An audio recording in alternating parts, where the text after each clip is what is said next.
hello there. I didn't see you sneak up on me. Welcome to Mish Guitar. Today, we're talking about this guy over here, the Ibanez PC54E. My friend Tom bought me this guitar and he said, I'll give it to you, only on one condition. You must mount a mini drum pad to the surface. I was like, that's a little weird, but okay, let's do it. Let's see how I did it. So I went over to Amazon to search for the cheapest, smallest MIDI pad I could find with good reviews, and I came across this M-Vave wireless MIDI controller pads. 4.1 inches square, that's 10.5 centimeters. No, I don't actually live in New Zealand. It arrived and I got over to the workbench. I was surprised just how small the box was for this controller. There are 16 drum pads on it, which gives you a lot of options. Each one is assignable, just like any other piece of MIDI hardware. Anything you can control with MIDI, you can control with this. Now, I had to figure out how to mount it to the guitar. My first thought was some sort of glue. I thought about hot glue, but I then thought these feet were not going to allow this to sit flush on the guitar. So I removed the feet first, and after thinking about it a little bit, I decided instead of hot glue, I would go with double-sided tape. I know that it's not going to damage the finish because I've used it on wood before, similar to this finish. This wood is a matte finish and the wood grain is sort of an open pore wood grain, so it should not damage the finish if I want to take it off or reposition it later, which I may do. I overlapped the tape on the back. I noticed there was a little bit of a hump which caused it to teeter, so I cut that out of the middle with an X-Acto knife.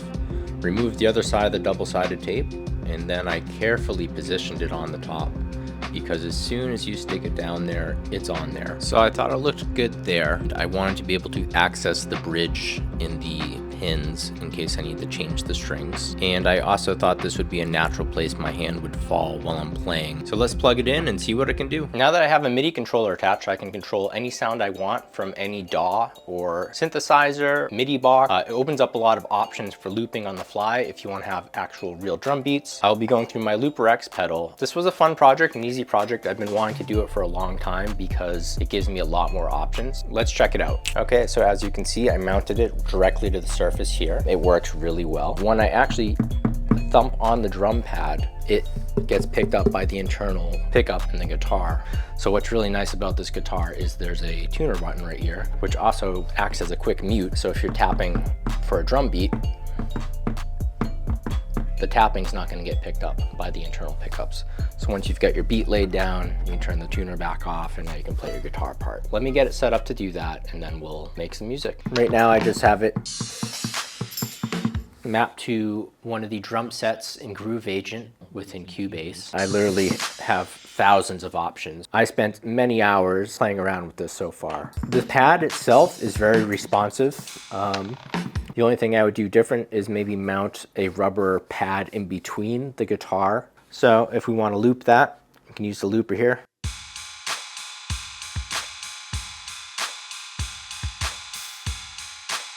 We've got a loop. We could add some guitar to it if we want.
Okay, so what are my thoughts? I think it is extremely useful. I think it's awesome. I think everyone should have a MIDI pad.